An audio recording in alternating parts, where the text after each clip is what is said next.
오늘 영생에 대해서 말씀을 드리겠습니다. 요한복음 17장 3절이죠. 영생은 곧 유일하신 참 하나님과 그가 보내신 자 예수 그리스도를 아는 것이니라. 영생은 곧 나중에 받는 보상이 아니라 지금 정의되는 상태, 시간의 길이, 영원히 사는 것보다 관계의 질이 핵심입니다. 참 유일하신 참 하나님과 영생은 다른 어떤 대상과도 나눌 수 없는 배타적 신앙, 우상, 자기중심 신앙은 영생과 무관하죠. 출애굽기 20장 3절에 너는 나 외에는 다른 신들을 내게 두지 말라라고 했습니다. 세 번째는 그가 보내신 자 예수 그리스도를 영생의 통로는 오직 예수 그리스도입니다. 행위, 공로, 종교성은 도달 불가합니다. 요한복음 14장 6절에는 내가 곧 길이요 진리요 생명이라고 하지 않았습니까? 네 번째는 아는 것이라고 말씀합니다. 알면 지식이 아니라 인격적 교제입니다. 히브리의 개념이 아다이죠. 삶으로 드러나는 관계입니다. 야고보서 2장 19절에는 귀신들도 믿고 떠느니라고 말씀합니다. 오늘은 영생은 언제부터 시작되는가 설교 말씀을 드리겠습니다. 영생은 죽은 후가 아니라 지금 시작됩니다. 예수 믿는 순간 이미 영생을 소유하는 것이죠. 천국은 사후장소가 아니라 현재적 통치입니다. 요한복음 5장 24절에 사망에서 생명으로 옮겼느니라고 말씀하십니다. 두 번째, 영생은 종교 생활이 아니라 관계의 삶이죠. 교회 출석이 하는 것이 영생이 아닙니다. 직분이 영생이 아닙니다. 예수와의 살아있는 관계가 영생이죠. 영생이 없는 신앙의 특징은 두려움에 지배됩니다. 죽음을 끝이라 여깁니다. 세상 가치의 매임을 받는 것이죠. 영생을 아는 성도는 흔들리지 않습니다. 죽음 앞에서도 소망이 있다는 것이죠. 네 번째는 영생을 사는 사람의 열매, 죄를 가볍게 여기지 않습니다. 세상보다 하나님을 더 사랑합니다. 오늘의 삶이 오늘의 삶이 영혼을 행하는 것이죠. 로마서 6장 22절 그 열매는 거룩하며 그 마지막 영생이라고 하십니다. 영생에 대한 바로 오해를 잡으면 오해는 성경적 진리, 영생은 무한한 시간, 영생은 하나님의 관계입니다. 착하게 살면 영생? 아닙니다. 예수를 통해서만 가능합니다. 죽은 후에만 시작하는 것이 아니라 믿는 순간 시작하는 것입니다. 그래서 우리는 영생을 위해서 기도를 해야 되는 것이죠. 하나님 아버지, 영생을 단지 죽은 후에 약속으로만 여겼던 우리의 무지를 용서하옵소서. 영생이라는 주 예수 그리스도를 알고 오늘 이 순간 하나님과 동행하는 삶을 깨닫게 하시니 감사합니다. 종교적 습관에 머무는 신앙이 아니라 살아계신 주님과 교제하는 생명의 신앙을 살게 하옵소서. 영생을 소유한 자답게 오늘의 선택과 말과 삶이 영혼을 향하게 하옵소서. 예수 그리스도 이름으로 기도드립니다. 이렇게 영생을 간구해야 되는 겁니다.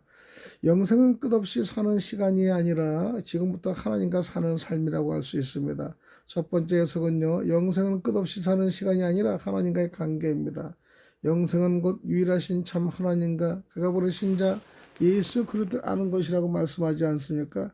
성경이 말하는 영생은 단순히 죽지 않고 오래 사는 것만이 아닙니다.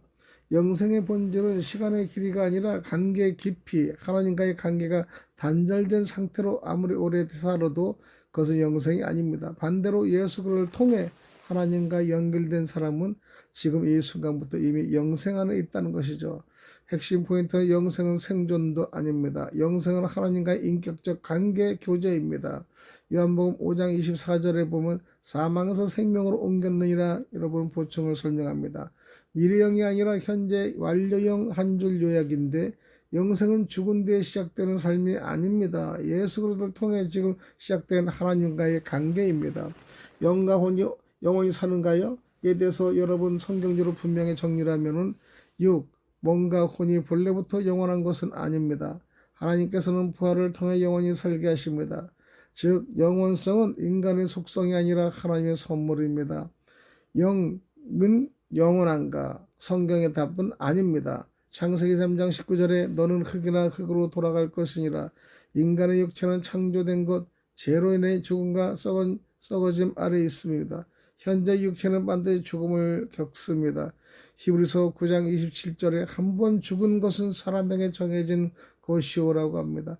현재 육신은 영원하지 않습니다. 그러나 복음의 핵심에는 고린도전서 15장 42절 44절을 보면요, 썩을 것으로 썩을 것으로 심고 썩지 아니할 것으로 다시 살아나며 육체는 부활을 통해 변화됩니다. 썩는 몸은 영광스러운 몸 같은 몸이지만 다른 상태입니다. 육은 그대로 영원한 것이 아니라 부활을 통해 영원한 몸으로 바뀌는 것이죠. 영혼은 영원한가? 여러분 생각하면은 성경의 답은 스스로 영원하지 않다는 것입니다. 에스겔 18장 4절에 범죄하는 그 영혼은 죽으리라. 영혼도 하나님의 생명에 연결될 때만 생명이 있다는 것이죠. 하나님과 분리되면 죽음의 상태입니다. 여기서 죽음은 존재 소멸이 아니라 하나님과의 단절 상태를 얘기하는 겁니다. 예수의 말씀은 마태복음 10장 28절에 몸은 죽어도 영혼은 능히 죽이지 못하는 자들을 두려워하지 말고 영혼은 육체보다 존속성이 강함. 그러나 그 영혼도 하나님 손 안에 있다는 것이죠. 인간이 스스로 좀 불별한 존재는 아니라는 것입니다. 그럼 성경적 원리가 아주 중요한데요. 그분은 본래 상태, 최종 상태 보면 육몸은 썩고 죽음 부활로 영원합니다. 영혼은요 하나님과 분리되면은 죽습니다. 그리스도 안에서 영생돼야 됩니다.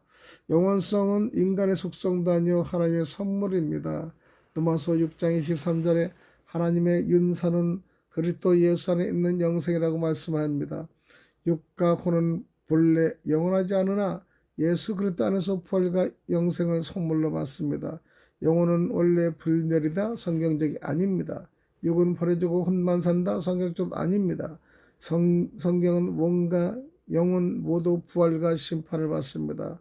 요한복음 5장 28절 이하에는 무덤 속에 있는 자가 다 그의 음성을 들을 때가 오나니 할렐루야. 오늘 영생에 대해서 말씀을 나눠드렸습니다.